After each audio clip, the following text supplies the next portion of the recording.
I gave $22,000 for my sister's wedding, then they banned my wife. I stayed home, but my cake crashed their big day in ways they never saw coming. Please come without your wife. That was the message. No hello, no explanation, no attempt to sugarcoat the slap. Just 5 cold words sitting in the family group chat like they meant nothing, like my wife was disposable, like I was too. I read the message 3 times, thinking maybe I misread it, maybe autocorrect had played a sick joke. But no, it was clear. Please come without your wife. No punctuation, no context, just that. I put my phone down on the kitchen counter. My hands weren't shaking. I wasn't even angry, just very, very still. Caroline came in from the living room cradling her tea. "You look like someone died," she said. I didn't say anything, just handed her the phone. She read the message in silence. Her lips tightened. No tears, no drama, just silence. "Well," she said after a moment, they finally said it out loud. I nodded. "What are you going to do?" she asked. I opened the group chat, Hila and Tyler's wedding dream team, scrolled all the way down and tapped leave chat. "I'm doing exactly what they asked," I said calmly. "I'm not bringing you." Her eyes searched my face. "You're going without me?" she asked. "No," I said. "We're not going." She exhaled and looked away for a second. "I knew it would come to this," she said. "I just didn't think they'd actually put it in writing." Neither did I. For months, I'd been the wallet with no opinion. Isla cried on FaceTime about how expensive everything was, and of course, everyone looked at me.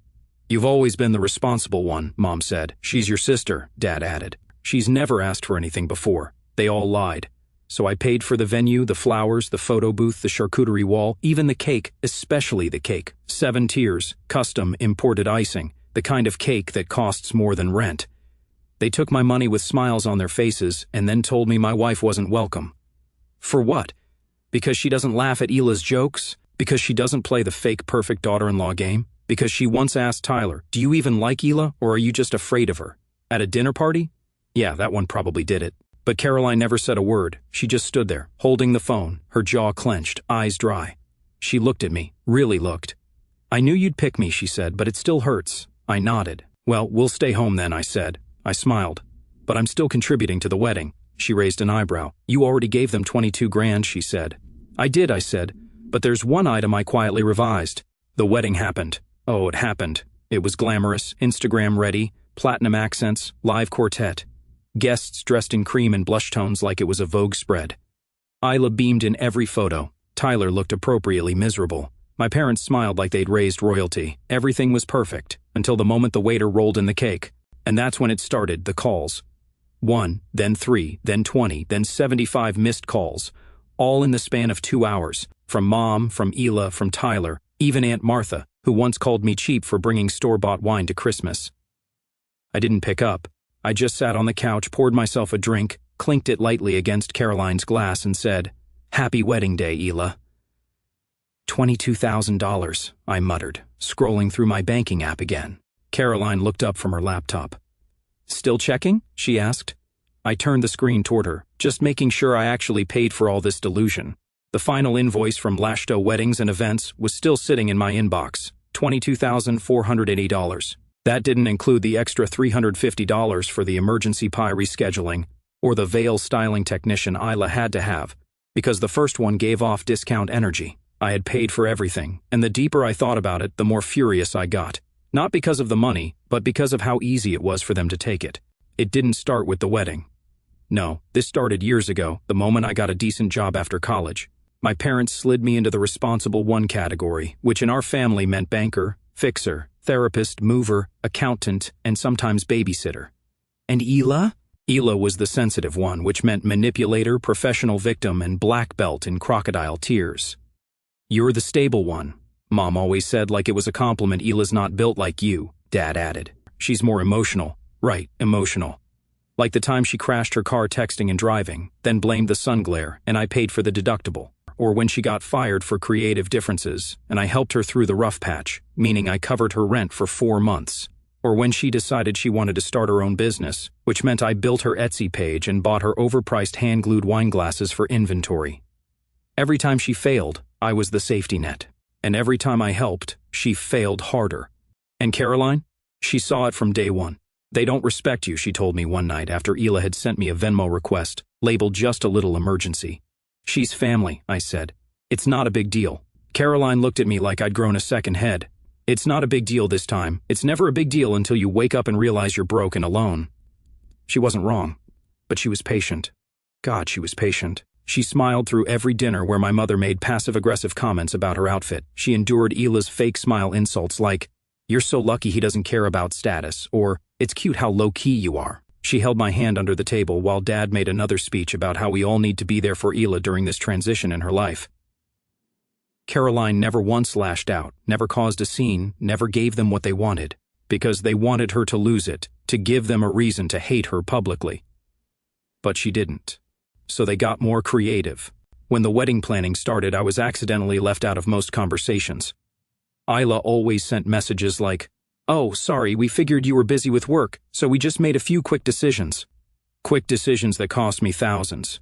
We decided on the champagne fountain. We locked in the fire dancers for the after party. We're doing a 7-tier cake with gold leaf and imported orchids. And who signed the checks? Right, me. But there was one moment, the moment when I snapped, not out loud, quietly, dead silent. It was 3 weeks before the wedding. We were at my parents' house for dinner. Caroline and I arrived with a bottle of wine and a small gift for Hila, a hand-embroidered silk robe from a boutique she loved. A peace offering, maybe a gesture. Hila opened it and forced a smile. "Oh," she said, eyes cold, "thanks. I already have 2 of these, but okay." Then she leaned over and muttered, "At least you're good for something, I guess." Caroline heard it. I felt her freeze next to me. Her fingers curled slightly around her wine glass, but she didn't say a word. I did. I stood up. Everyone went silent. "Excuse me?" I said, placing my napkin on the table. "Where are you going?" Mom asked. "Out," I said, "for air." I left through the front door and sat in the car for an hour. That night I couldn't sleep. I sat in my office, lights off, scrolling through receipts, invoices, screenshots, and then I opened the cake design file. Hila had emailed it to me directly. "Make sure this is confirmed by Friday, and please, no changes. I want this cake to be timeless. Soft ivory, gold trim, sugar roses, subtle elegance. Think Meghan Markle meets Versailles." I stared at it. Then I picked up the phone and called the bakery. The owner remembered me immediately. After all, I'd paid up front. "Hi," I said calmly. "I need to make a small adjustment." I didn't tell Caroline, not at first, not until the night before the wedding, when she caught me smirking into my glass of bourbon. "What did you do?" she asked, suspicious. I raised an eyebrow. "Who says I did anything?" "You only smile like that when you're hiding fire," she said. I laughed softly and kissed her forehead. "Let's just say tomorrow's dessert will be unforgettable." The ballroom shimmered under soft gold light.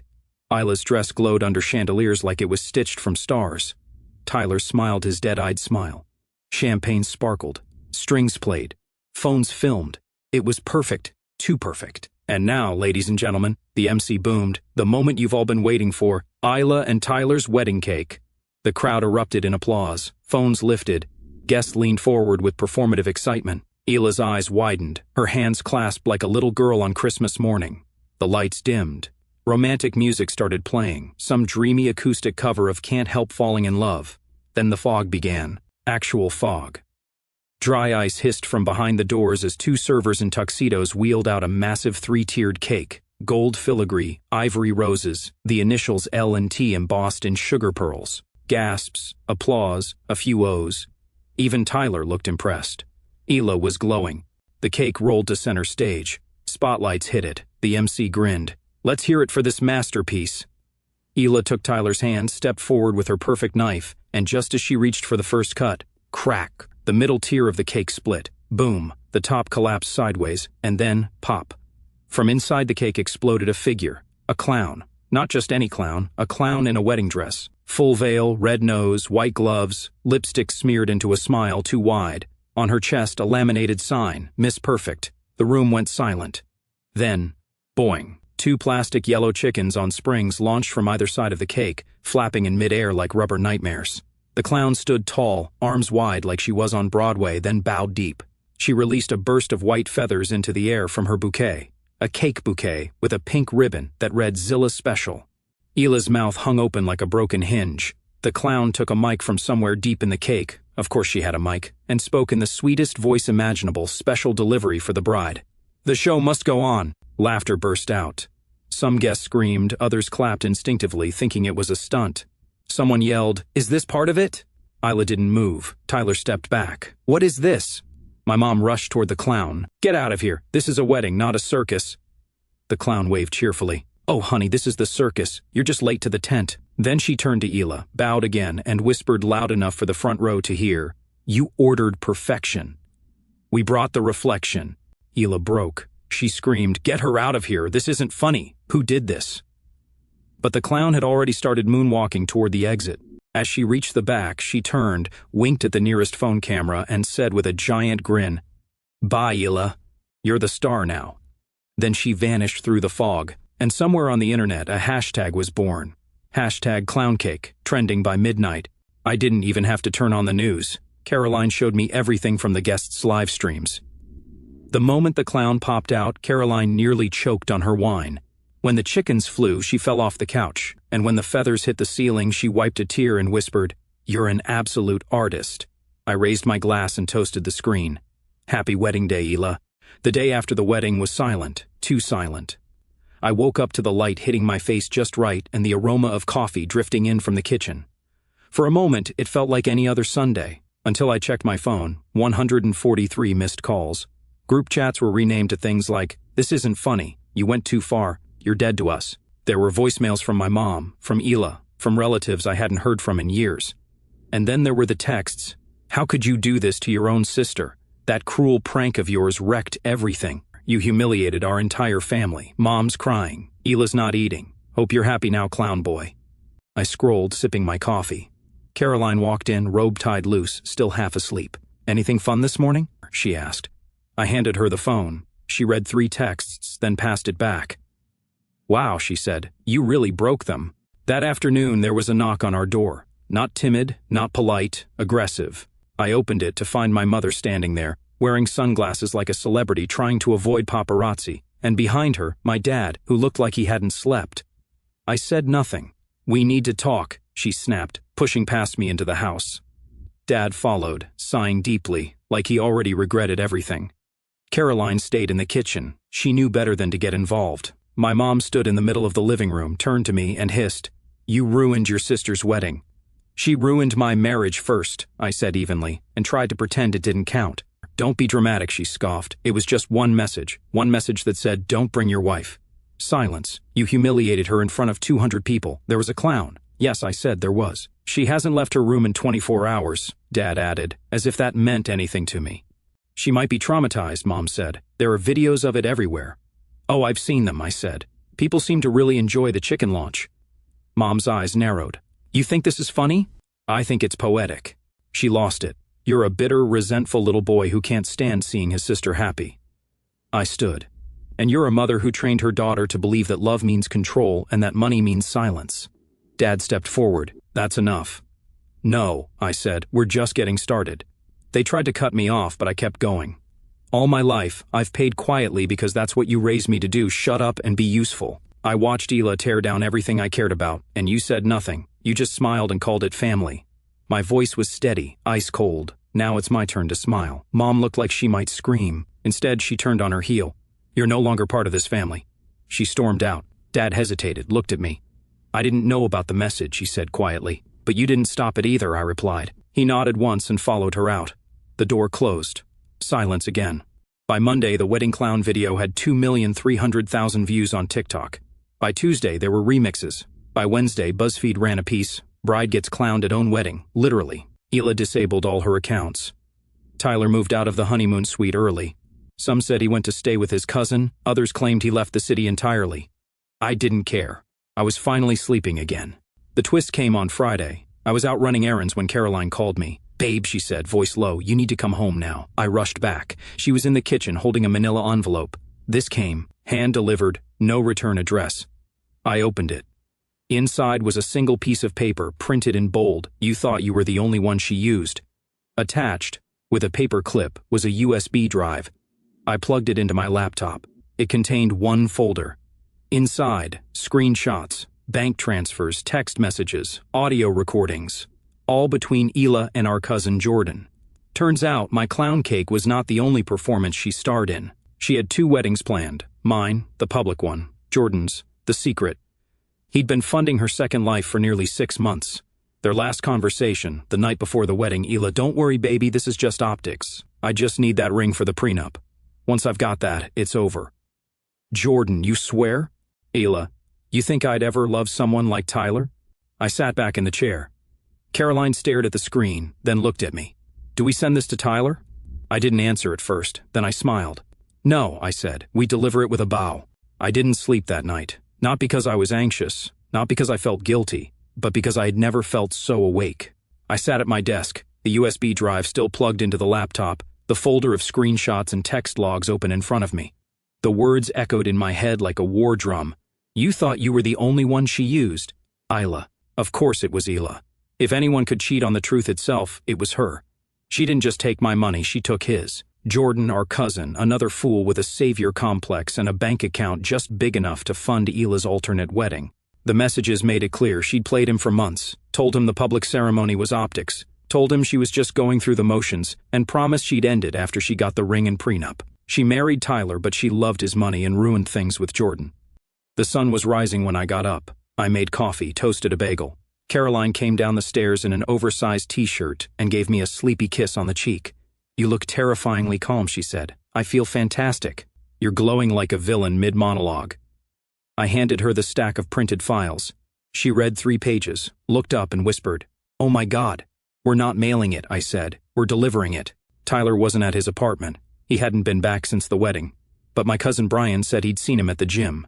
We pulled into the lot and sure enough, there he was, punching a heavy bag like it had ruined his childhood. I called his name once. He turned, face drenched in sweat, eyes bloodshot. His entire body froze when he saw us. He walked toward us like a man approaching a firing squad. "If you came to gloat," he said, "get in line." I didn't say a word, just handed him the red folder. He frowned and opened it. At first, his eyes flicked over the pages. Then they stopped, slowed, widened. He turned the page, another. Then the photo, Hila in Jordan's apartment, her leg half bare, wine glass in hand.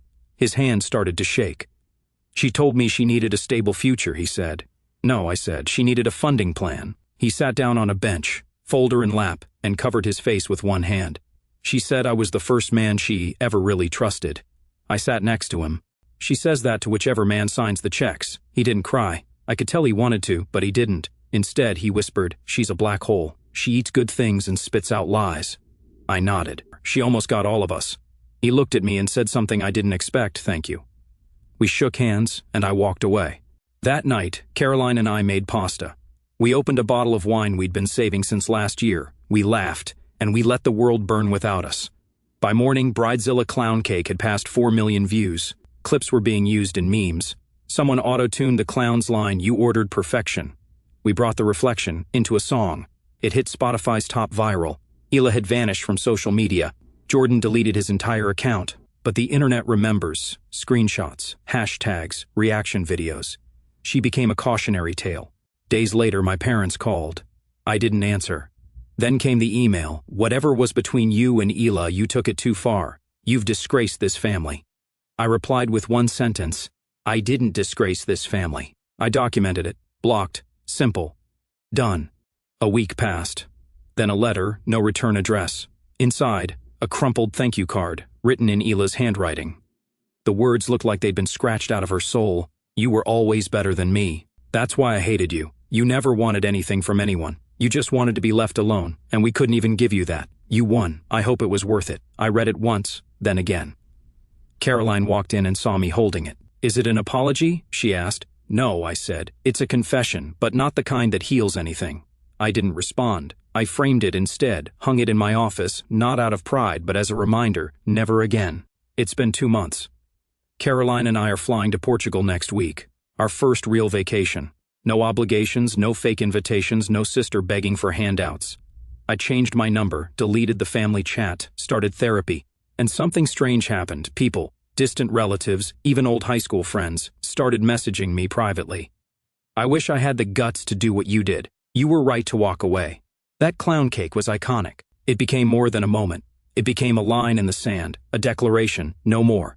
No more pretending, no more funding dysfunction, no more carrying people who spit in your face when your wallet runs dry. Caroline and I toast to it every Friday now. She raises her glass and says, "To Miss Perfect," and I add, "Long may she be off the throne."